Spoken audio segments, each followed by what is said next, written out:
How would you feel if your late-night secret turned into a legal nightmare, right after your husband caught you red-handed?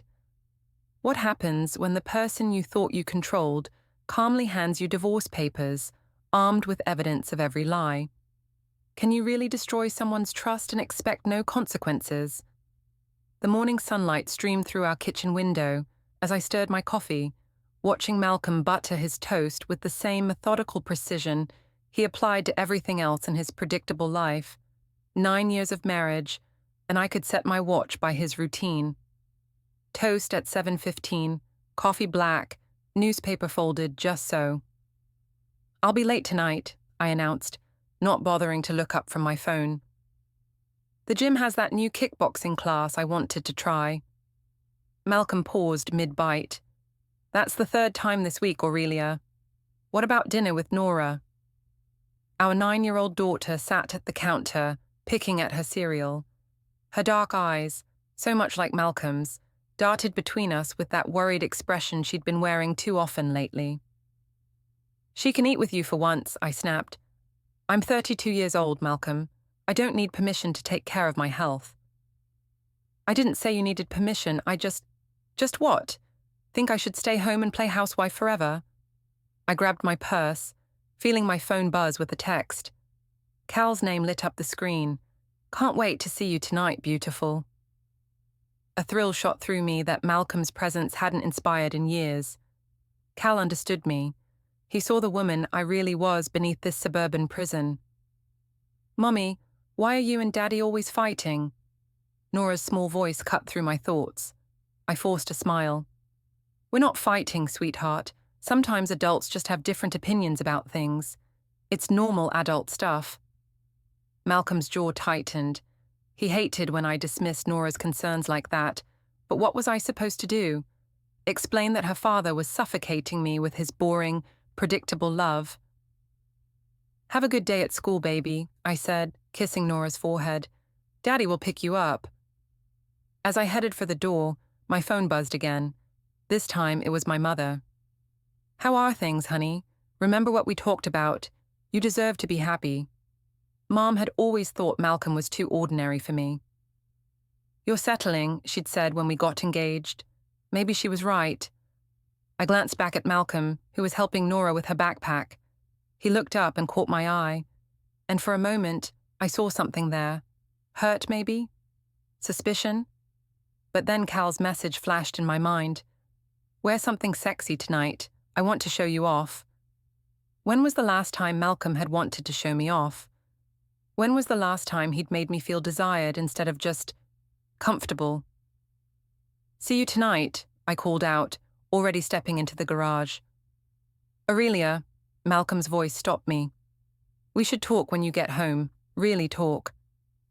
I pretended not to hear him as I started the car. In the rearview mirror, I saw him standing in the doorway, watching me leave, with that same quiet intensity that had once made me feel loved, but now just felt like surveillance. My phone buzzed with another message from Cal. "Pulse tonight? I'll be the one who can't keep his hands off you." I smiled for the first time all morning. Finally, someone who appreciated what he had. The bass thumped through my chest as I scanned Pulse nightclub for Cal's familiar silhouette. The strobing lights painted everything in electric blues and purples, and for the first time in weeks, I felt alive. "Aurelia," Sarah Lee waved me over to the bar where she stood with 2 other trainers from the gym. "Girl, you look amazing. That dress is fire." I'd chosen the black bodycon dress specifically for tonight, something that hugged every curve Malcolm never seemed to notice anymore. The appreciative looks from strangers as I walked through the club confirmed I'd made the right choice. "Where's your gym boyfriend?" Sarah asked with a knowing grin. "He's not my—" I started, then stopped. Why was I being defensive? "Cal should be here soon." As if summoned by his name, I felt strong hands slide around my waist from behind. Cal's cologne, something expensive and intoxicating, enveloped me as he pulled me against his chest. "There's my gorgeous girl," he murmured in my ear, his breath warm against my neck. "I've been thinking about you all day." When was the last time Malcolm had greeted me like that? When was the last time anyone had made me feel this wanted?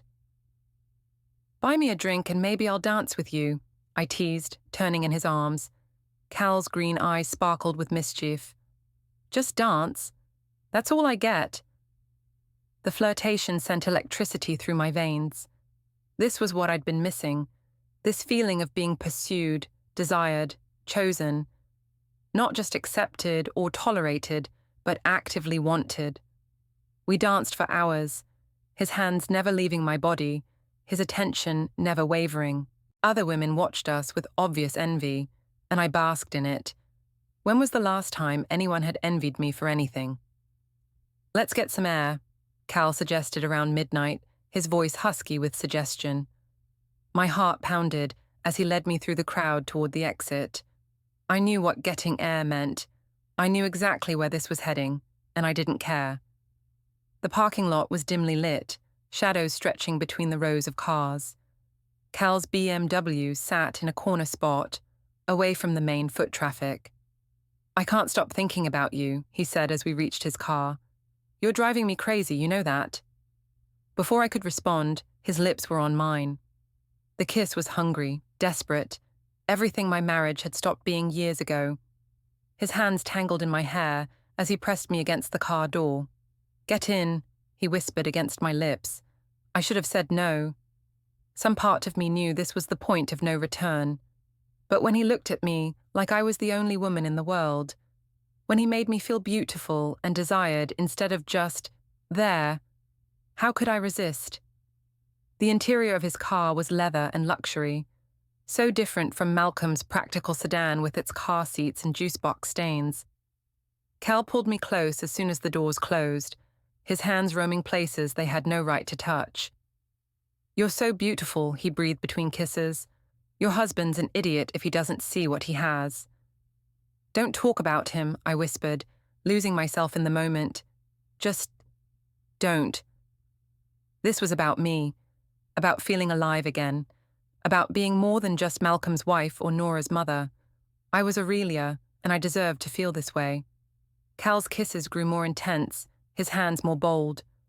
The windows began to fog as we lost ourselves in each other, in this stolen moment that felt more real than anything I'd experienced in years. Then came the knock, sharp, deliberate raps against the passenger window that made us both freeze. Cal's hand stilled on my body as we turned toward the sound. Malcolm's face appeared in the darkness outside the window, illuminated by the parking lot's security lights. His expression was calm, terrifyingly calm, as he made a rolling motion with his finger. Oh shit, Cal breathed. Is that? Roll down the window, Malcolm said, his voice muffled but clear through the glass. My hands shook as I straightened my dress, my mind racing. How had he found me? How long had he been watching? Cal fumbled for the window control, his earlier confidence evaporating. The glass slid down with a soft whir. Malcolm, I started, but he held up a hand. Nora had a nightmare, he said quietly. She's asking for her mother. The words hit me like ice water. While I'd been here, making out with another man, my daughter had been scared and calling for me. I'll come home, I stammered. Malcolm's eyes met mine, and what I saw there wasn't anger or hurt. It was something much worse. Disappointment. And beneath that, a calculating coldness I'd never seen before. Yes, he said simply. You will. As I climbed out of Cal's car on unsteady legs, I caught Malcolm's expression in the reflection of the window. He wasn't looking at me anymore. He was looking at Cal, memorizing his face, his car, everything about this moment. And for the first time since this whole thing started, I felt afraid. 2 days later, I sat across from Cal at the bistro, our usual cafe, trying to shake the memory of Malcolm's cold stare. The cozy atmosphere, exposed brick walls, the scent of fresh coffee, usually made me feel safe, but today everything felt wrong. He can't prove anything, Cal said, reaching across the small table to squeeze my hand. So what if he saw us talking in my car? That's not a crime. We weren't exactly talking, I muttered, stirring my latte nervously. Look, babe, You can't let him intimidate you. You're a grown woman. You have every right to have friends. Friends. Is that what we were calling it? Sarah slid into the booth beside Cal, followed by two other gym regulars. Girl, you look stressed. What's going on? Before I could answer, the cafe door chimed and Malcolm walked in. My stomach dropped. He never came to the bistro. Never. His eyes swept the cafe until they found our table. Then, with that same unsettling calm from the parking lot, he walked over. Aurelia, he said politely, I thought I might find you here. The table fell silent. Cal's hand tightened on mine, a possessive gesture that didn't go unnoticed. Malcolm, what are you doing here? I asked, hating how my voice shook. I wanted to meet your friends, he said, his tone pleasant but his eyes sharp. I'm Malcolm Harker, Aurelia's husband. The word husband hung in the air like a challenge. Cal shifted uncomfortably but didn't release my hand. Cal Finch, Cal said finally, his gym trainer confidence returning. Nice to meet you, man. I'm sure it is. Malcolm's smile didn't reach his eyes. Aurelia's mentioned you. The personal trainer, right? That's right. I've been helping your wife get back in shape. Cal's smirk was deliberate, loaded with innuendo. How generous of you, Malcolm replied. I hope she's paying you well for all that personal attention. The tension was suffocating. Sarah and the others exchanged uncomfortable glances, clearly sensing the undercurrent of hostility. Malcolm, you're embarrassing yourself, I snapped. These are my friends. I'm allowed to have friends. Of course you are, he said mildly. I just find it interesting that your friendship requires so much privacy. Late nights, weekend sessions, all those text messages. My blood ran cold. You've been reading my texts. I don't need to read them, Aurelia. You leave your phone face up on the counter. The notifications are illuminating. Cal stood up, puffing out his chest. Look, buddy, I don't know what you're implying, but I'm not implying anything. Malcolm interrupted, his voice still maddeningly calm. I'm stating facts. My wife has been spending an unusual amount of time with you. She's been lying about her whereabouts. And 2 nights ago, I found her in your car in a nightclub parking lot at midnight. The words hit the table like bombs. Sarah's eyes widened. The other trainers shifted uncomfortably. That's enough, I hissed, standing up. You have no right to humiliate me like this. Humiliate you? Malcolm's composure finally cracked slightly. Aurelia, you're humiliating yourself, and you're destroying our family in the process. Maybe if you weren't so boring, your wife wouldn't need to find excitement elsewhere, Cal said, standing beside me. The cafe went dead quiet. Even the barista stopped grinding coffee. Malcolm looked at Cal for a long moment, then smiled. A cold, predatory expression that made my skin crawl. Excitement, he repeated. Is that what you call it? Malcolm, let's go, I said quickly, suddenly wanting to be anywhere but here. No, I think I've learned everything I came here to learn, Malcolm said. He pulled out his phone and seemed to make a note of something. Enjoy your friendship. As he walked away, I sank back into the booth, my legs shaking. What a psycho, Cal muttered. You need to get away from that guy, Aurelia. He's obviously controlling and paranoid. Sarah nodded in agreement. Girl, you deserve so much better. Look at you. You're gorgeous, successful, fun. Life's too short to waste on someone who doesn't appreciate you. Their support should have made me feel better, but Malcolm's parting smile haunted me. He'd looked like a man who'd just collected the final piece of a puzzle. That evening, dinner at Malcolm's mother's house was a nightmare. Gina Harker had always been polite, but distant with me, and tonight she was practically glacial. So, Aurelia, she said as she passed the mashed potatoes, Malcolm tells me you've been very busy lately. New hobbies? Just staying healthy, I replied, avoiding Malcolm's eyes. That's wonderful.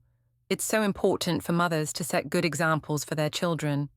Her smile was sharp as a knife. Don't you think, dear?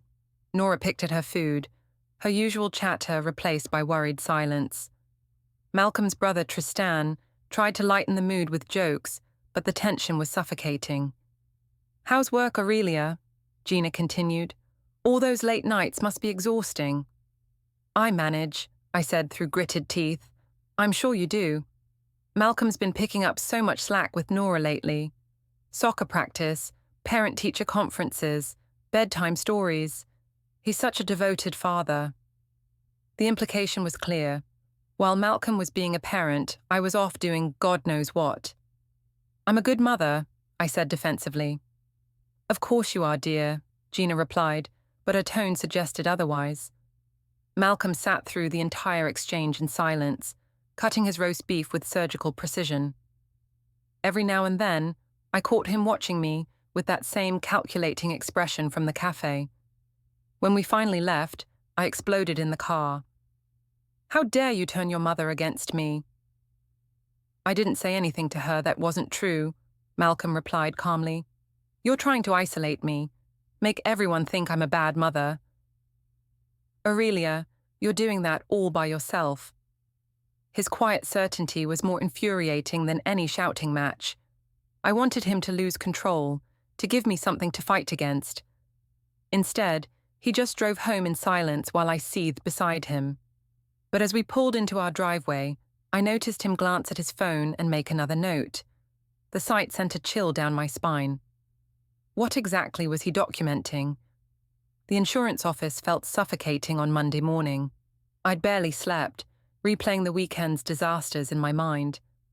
Every time I closed my eyes, I saw Malcolm's cold smile, or heard Gina's cutting remarks. "You look like hell," Janet Lynn observed as she settled into the cubicle next to mine. "Hot date over the weekend?" My co-worker's knowing smirk made my skin crawl. Janet had a nose for gossip and the subtlety of a sledgehammer. "Just tired," I muttered, focusing on my computer screen. Well, whoever he is, he's got you glowing, even if you do look exhausted." She laughed at her own joke. "Must be some workout routine you've got going." I forced a smile and tried to concentrate on the insurance claims in front of me, but my mind kept wandering. Cal had texted me 3 times since Saturday, each message more frustrated than the last. He wanted to see me, to talk about what happened, but the thought of being alone with him now filled me with anxiety. Around noon, my phone rang. Malcolm's name appeared on the screen. "Hi," I answered cautiously. "I'm picking up Nora early today," he said without preamble. "She has a dentist appointment." "I thought that was Thursday." "I moved it. I'll be handling her schedule from now on." Something in his tone made my stomach clench. What's that supposed to mean?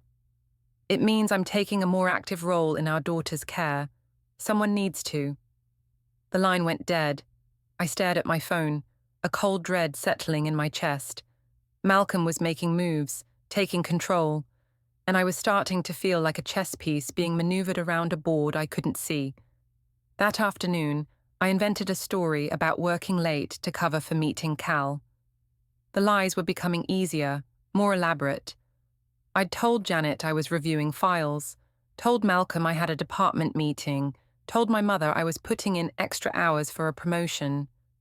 The web of deception should have felt heavier, but instead it felt like freedom. Each lie was a small rebellion against the suffocating expectations of my old life. Cal was waiting in his car outside the office building when I finally left at 6. His usual confident smile looked strained. "We need to talk," he said as I slid into the passenger seat. "I know. This weekend was fucked up," he finished. "Your husband's a piece of work, Aurelia. The way he talked to me, like he owns you or something." "He doesn't own me," I said quickly. "I make my own choices." "Then choose. Him or me. This sneaking around is getting old." The ultimatum hung between us like a loaded gun. Choose. As if it were that simple. As if I could just walk away from 9 years of marriage, from Nora, from the life I'd built. "It's complicated, Cal. I have a daughter to think about." "Kids are resilient. She'll be fine. You can't sacrifice your happiness for someone else's comfort forever." His words echoed my mother's advice, the justifications I'd been feeding myself for weeks. I deserved happiness. I deserved passion. I deserved to feel alive. But as I looked at Cal's handsome face, I realized I barely knew him beyond the excitement he provided. What did we have in common besides physical attraction and shared dissatisfaction with my marriage? I need more time, I said finally. Cal's jaw tightened. How much time? Because I'm not going to wait around forever while you figure out what you want. Another ultimatum. Why did every man in my life think they could pressure me into decisions? When I got home that night, the house felt different, quieter. Malcolm was in his study with the door closed, unusual for him. Nora was already in bed, which was also strange since it was only 8 o'clock. I knocked on the study door. "Malcolm, can we talk?" "I'm busy," came his muffled reply. I tried the handle, locked. Malcolm never locked his study door. "What are you doing in there?" "Work." The single-word response was so unlike him that I pressed my ear to the door. I could hear papers rustling, the soft click of keyboard keys, the whir of the printer. What kind of middle school lesson plans required that much documentation? Over the next few days, Malcolm's behavior grew increasingly strange. He was polite but distant, helpful but cold. He took over most of Nora's care without being asked, handled the grocery shopping, even started doing my laundry, something he'd never done before. It should have been a relief, but instead it felt ominous, like he was preparing for something. Thursday evening, I decided to investigate. Malcolm had taken Nora to soccer practice, giving me an hour alone in the house. His study door was locked as usual, but I knew where he kept the spare key. The room looked normal at first glance. Desk, computer, filing cabinets, the usual academic clutter. But something felt off. The filing cabinet that used to hold his teaching materials was locked with a new padlock. I searched his desk drawers, looking for the key. In the bottom drawer, beneath a stack of graded papers, my fingers found a manila folder. Inside were bank statements, our bank statements, but not the monthly summaries I usually saw. These were detailed transaction reports going back months. Every purchase was highlighted and annotated in Malcolm's careful handwriting. Pulse nightclub, $47.50, March 15th. The Bistro, $23.75, March 18th. Nordstrom, $156.99, March 12th. New dress. My hands shook as I flipped through page after page of my documented activities. Restaurant charges, gas station purchases, even the parking meter fees from downtown where Cal's gym was located. But it got worse. Tucked behind the bank statements were printed screenshots of text messages. My text messages. Somehow he'd gotten access to my phone records. Cal. Can't wait to see you tonight, beautiful. Aurelia. Meet me at the usual place. Cal. Your husband's an idiot if he doesn't see what he has. Each message was time-stamped and highlighted. Some had handwritten notes in the margins. Confirms meeting at Pulse. Admission of deception. Evidence of emotional affair. At the bottom of the folder was a business card. Henderson Investigations, discreet, professional, thorough. A private investigator. My legs gave out and I sank into Malcolm's desk chair. He knew everything. And he'd been building a case against me like I was a criminal. The sound of the garage door opening sent panic through my veins. I shoved everything back into the folder, back into the drawer, and ran upstairs just as Malcolm and Nora came through the front door. "Mommy," Nora called, "I scored a goal at practice." I forced enthusiasm into my voice as I came downstairs. "That's wonderful, sweetheart." But my eyes were on Malcolm, who was watching me with that same calculating expression. Did he know I'd been in his study? Could he see the guilt written all over my face? "How was your evening?" he asked pleasantly. "Fine, just relaxing." He nodded, but his eyes never left mine. "Good, you should rest while you can." The word sounded like a threat wrapped in concern. As Malcolm helped Nora with her homework, I retreated to the kitchen, my mind racing. He had evidence, lots of it, enough to destroy me in a divorce, enough to take Nora away from me. But he hadn't confronted me yet. Why? What was he waiting for? The answer came to me with chilling clarity. He was waiting for me to hang myself with my own rope. Every lie I told, every secret meeting, every text message was just more ammunition for his case. Malcolm wasn't just documenting my affair. He was letting it continue so he could gather enough evidence to destroy me completely. And like an idiot, I was giving him exactly what he needed. Friday night at Pulse, I tried to lose myself in the music and Cal's attention, but paranoia followed me like a shadow. Every face in the crowd could be Malcolm's private investigator. Every phone could be recording my downfall. "You're distracted tonight," Cal observed as we claimed a corner booth. "Still worried about your husband?" "He's been acting strange all week," I admitted. "Distant, but I don't know. Like he's planning something. Maybe he's finally getting the hint that you're done with him." Cal's hand found my thigh under the table.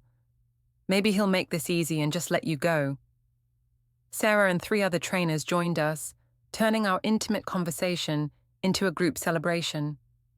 They'd been drinking before they arrived, their voices loud and their advice bold. "You need to stop being scared of him," Sarah declared, gesturing with her martini. "What's the worst he can do? Divorce you, so what? You'll get half of everything anyway." "And child support," added Mike, one of the male trainers. "Teachers make decent money. You'd be fine." Their casual dismissal of my marriage, of Nora's well-being, should have bothered me. Instead, their confidence was intoxicating. Maybe they were right. Maybe I was overthinking this. "To new beginnings," Sarah raised her glass. "To being brave enough to take what you want," Cal added, his arm tightening around me. We drank to my rebellion, to my courage, to the exciting future that awaited me. With each toast, my fears seemed smaller, more manageable. By midnight, I was drunk on alcohol and validation. When Cal suggested we go to his car, I didn't hesitate. The parking lot was busier than usual, a Friday night crowd spilling out of the club in waves. Cal parked in the same corner spot as before, but tonight I didn't care who might see us. "I've missed this," he murmured against my neck as we kissed in the front seat. "I've missed you." "I'm here now," I whispered back, losing myself in the familiar intoxication of being wanted. His hands roamed freely, and I let them. Let him make me feel beautiful and desired and alive. This was what I'd been missing, what Malcolm had never been able to give me. "Aurelia." The voice came from outside the car, calm and clear, despite the muffled barrier of glass and metal. We broke apart, and my blood turned to ice. Malcolm stood beside the car, but he wasn't alone. Nora was with him, her small hand clasped in his, her eyes wide with confusion. "Oh, shit," Cal breathed. "Is that your kid?" I couldn't speak, couldn't move. My daughter was staring at me through the car window, seeing her mother disheveled and guilty in another man's arms. Malcolm tapped on the window with the same measured patience he brought to everything else. When Cal didn't immediately respond, Malcolm pulled out his phone and began recording. "Window, now," he said, his voice carrying clearly despite the barrier. Cal fumbled for the controls, his earlier bravado evaporating. As the glass lowered, the sounds of the parking lot rushed in. Music from the club, voices, car engines, and underneath it all, Nora's quiet sniffling. "Daddy, I want to go home," she whispered. "Soon, sweetheart," Malcolm said softly, never taking his eyes off me. "Mommy and I need to talk first." I straightened my dress with shaking hands, trying to look like anything other than what I was, a cheating wife caught in the act by her own child. "Malcolm, I can explain." "Can you?" He held up his phone, still recording. "Please do. Explain to Nora why Mommy is in another man's car at midnight instead of at home where she said she'd be." The parking lot around us had gone quiet. Other clubgoers were stopping to watch the drama unfold, their phones out, recording everything. "Look, man," Cal started, "this is between you and your wife." Is it? Malcolm's attention shifted to Cal with laser focus. You're Callum Finch, 28 years old, employed at Fitness First Gym on 5th Street. You drive a 2019 BMW, license plate JKL 4472. You've been having an affair with my wife for 6 weeks. Cal's face went pale. How do you know all that? Because unlike my wife, I don't make decisions based on emotions alone. Malcolm's voice was deadly calm. I gather facts, I document evidence, I prepare for consequences. Mommy, why are you in that man's car? Nora's voice cut through the tension like a knife. I looked at my daughter, really looked at her. Her face was streaked with tears, her pajamas visible under her hastily thrown-on jacket. She looked small and scared and confused, and it was my fault. Sweetheart, She was just talking to me, Cal interrupted, his desperation obvious. We're friends. Friends, Malcolm repeated. Is that what you call it when you text my wife at 2 a.m? When you meet her at hotels? When you encourage her to lie to her family? Each word hit like a physical blow. The crowd around us was growing, phones recording every humiliating second. You're making a scene, I hissed, finally finding my voice. Nora doesn't need to see this. You're right, Malcolm agreed. She doesn't. That's why we're going home, all of us. I'm not going anywhere with you, I said, my defiance flaring. You can't control me, Malcolm. I'm not your property. No, he said quietly. You're not. But she is my daughter, and I won't let you destroy her childhood for the sake of your midlife crisis. It's not a midlife crisis, I shouted, climbing out of the car.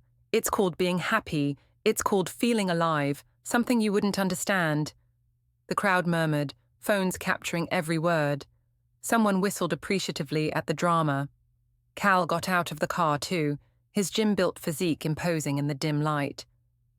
Maybe you should listen to your wife, Malcolm. Maybe she's trying to tell you something about your marriage. Oh, I'm listening, Malcolm replied. I've been listening for weeks. To every lie, every excuse, every justification for betraying our family. Your family? Cal laughed harshly. Look around, man. Your wife doesn't want to be part of your boring little family anymore. She wants excitement. She wants passion. She wants a real man. The insult hung in the air like a challenge.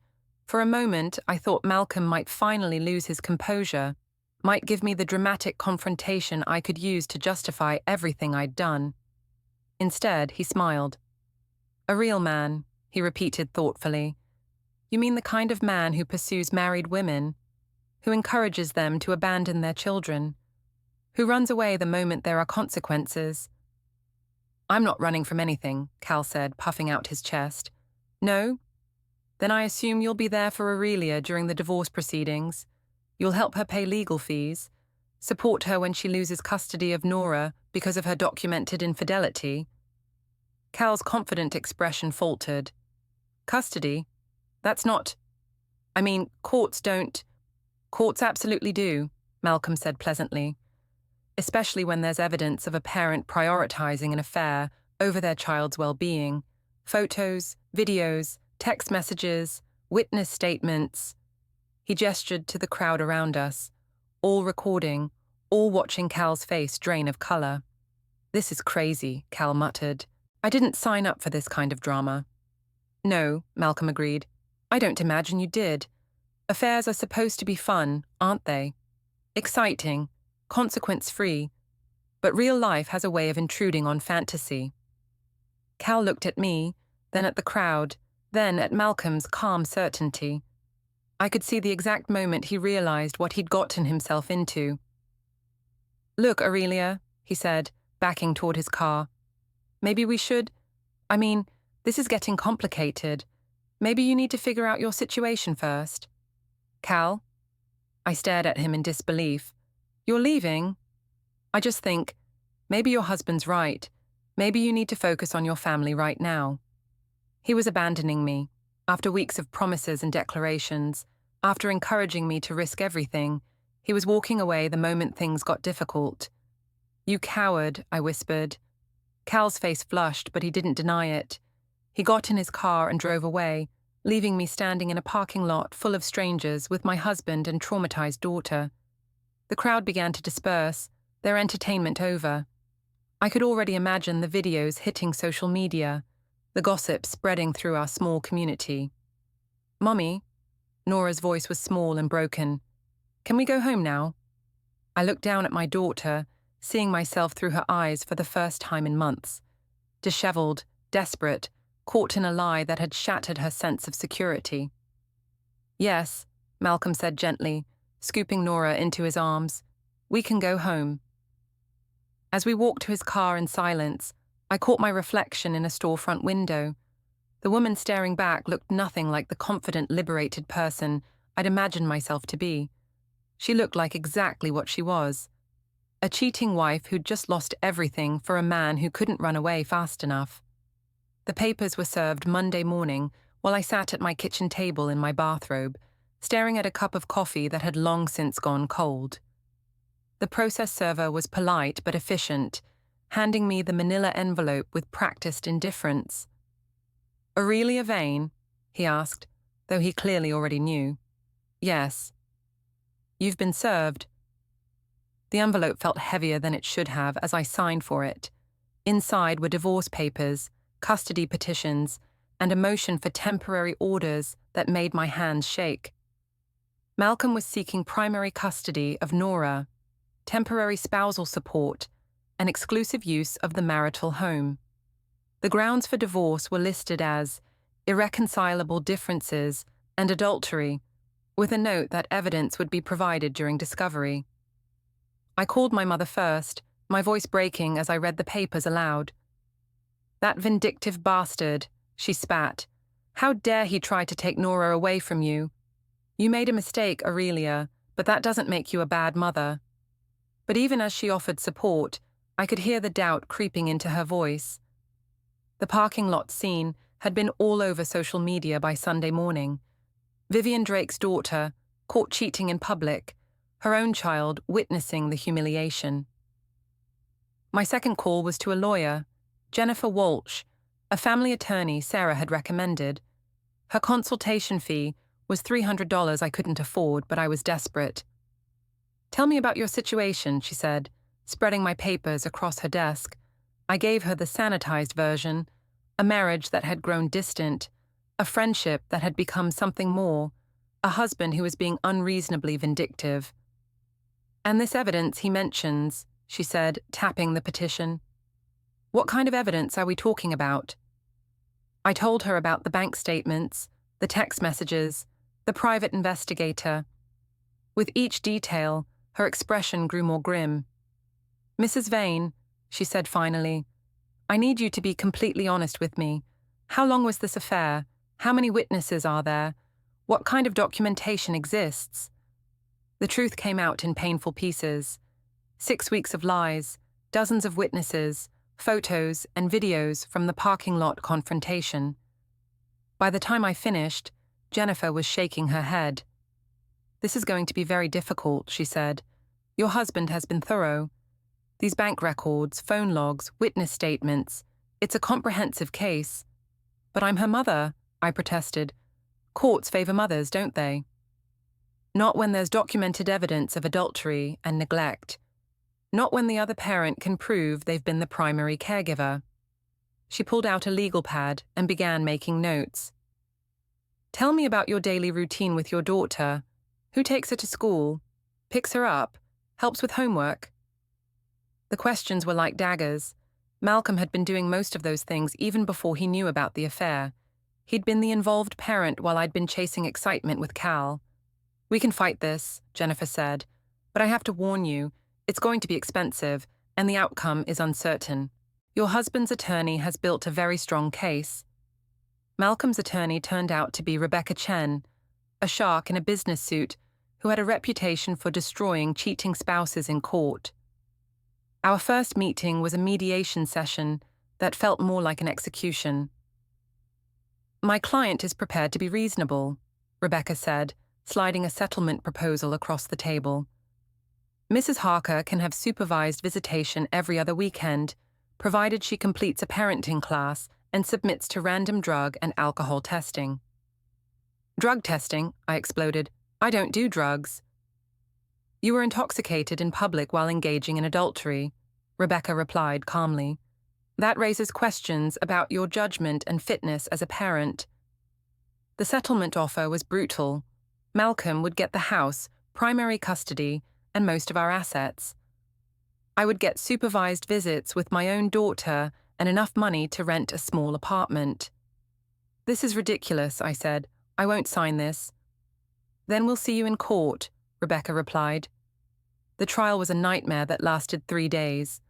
Malcolm's legal team had prepared, like they were prosecuting a criminal case. They had bank statements showing my deception, phone records documenting my lies, and witness testimony that painted me as a selfish, neglectful mother. Gina Harker testified about my frequent absences from family dinners, my dismissive attitude toward Nora's concerns, my obvious disinterest in my maternal responsibilities. She was never really present, Gina said sadly. Even when she was physically there, her mind was elsewhere. Malcolm was always the one handling Nora's needs. Tristan testified about the night at the bistro, describing my public humiliation of Malcolm and my obvious affair with Cal. She didn't even try to hide it, he said.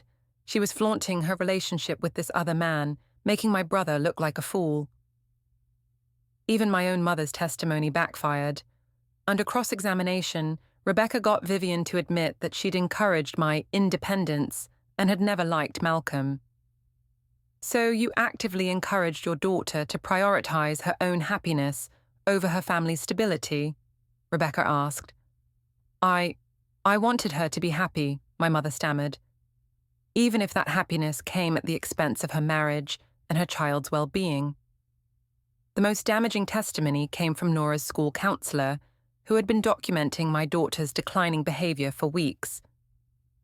Nora has been increasingly anxious and withdrawn, the counselor testified. She's mentioned her parents fighting frequently, and she's expressed confusion about her mother's frequent absences. The night of the parking lot incident was particularly traumatic for her. When it was my turn to testify, I tried to explain my side of the story. I talked about feeling unappreciated, about the emotional distance in my marriage, about my right to pursue happiness. But under Rebecca's cross-examination, my justification sounded hollow and selfish. So you felt unappreciated, Rebecca said, and your solution was to lie to your husband and child while pursuing an affair. It wasn't that simple. Did you or did you not lie about your whereabouts on multiple occasions? Yes, but did you or did you not engage in intimate contact with Mr. Finch while your daughter was at home with your husband? Yes. Did you or did you not expose your daughter to your affair by allowing her to witness your infidelity in a public parking lot? Each yes felt like a nail in my coffin. By the time Rebecca was finished with me, I sounded like exactly what I was, a selfish woman who had prioritized her own desires over her family's well-being. Cal never showed up to testify, despite being subpoenaed. His attorney claimed he was out of state on family business, but everyone knew the truth. He'd run away the moment things got complicated, just like Malcolm had predicted. Malcolm's testimony was devastating in its quiet dignity.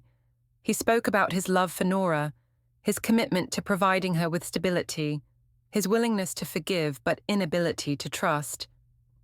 I don't want to punish Aurelia, he said. I want to protect my daughter. Nora needs consistency, honesty, and security. She needs to know that the adults in her life will put her needs first. When Rebecca asked him about the evidence he'd gathered, Malcolm's response was measured and thoughtful. I didn't want to believe my marriage was over, he said. I hoped that documenting the truth would help Aurelia see what she was risking. Instead, it showed me that she'd already made her choice. The judge's ruling was swift and comprehensive. Malcolm was awarded primary physical custody, with me getting supervised visitation every other weekend. He kept the house, the better car, and most of our savings. I was ordered to pay child support, a cruel irony that left me nearly destitute. The court finds that Mrs. Vane's conduct demonstrates a pattern of deception and prioritization of personal desires over parental responsibilities, the judge said. While the court does not wish to punish her, the evidence clearly shows that Mr. Harker is better positioned to provide the stability and consistency that the minor child requires. As the gavel fell, I looked across the courtroom at Malcolm. He wasn't gloating or celebrating. He just looked tired and sad, like a man who'd won a war he'd never wanted to fight. Outside the courthouse, my mother tried to comfort me, but her words felt empty. The gossip had already destroyed her standing in the community, and I could see the strain in her eyes. "We can appeal," Jennifer said half-heartedly, but we both knew it was over. Malcolm's case had been too thorough, too well documented, too devastating. That evening, I sat in my new studio apartment, all I could afford on my reduced income, and stared at the supervised visitation schedule. 2 weekends a month, 4 hours each time, with a court-appointed monitor watching my every interaction with my own daughter. My phone buzzed with a text from an unknown number. For a moment, my heart leaped, thinking it might be Cal. But the message was from Sarah at the gym. Heard about the trial. That sucks. Maybe it's for the best, though. You can start fresh now. Find someone better. Start fresh. Find someone better. As if losing my daughter, my home, and my reputation was just the price of admission to some better life that was waiting for me. I deleted the message and turned off my phone. Outside my window, I could see families walking together in the evening light, parents and children living the life I'd thrown away for a few months of excitement. Malcolm had been right about everything. The affair had been consequence-free fun until real life intruded. Cal had run the moment things got complicated, and I was left with exactly what I deserved, nothing but the wreckage of the life I'd destroyed with my own hands. The man I'd thought I could manipulate and control had outmaneuvered me completely. While I'd been playing games, he'd been gathering evidence. While I'd been living in fantasy, he'd been preparing for reality. And now, as I sat alone in my empty apartment, I finally understood the difference between excitement and happiness, between wanting and having, between the thrill of the moment and the weight of consequences. Malcolm had won not through cruelty or vindictiveness, but through patience, preparation, and an unshakable commitment to protecting what mattered most. He'd let me hang myself with my own rope, then calmly presented the evidence of my choices to a court that had no choice but to see the truth. I'd thought I was the one in control, the one making choices, the one taking charge of my destiny. Instead, I'd been dancing to his tune from the moment he'd knocked on that car window, playing out a script he'd already written while I convinced myself I was improvising. The game was over. Malcolm had won, and I was finally beginning to understand just how completely I'd lost.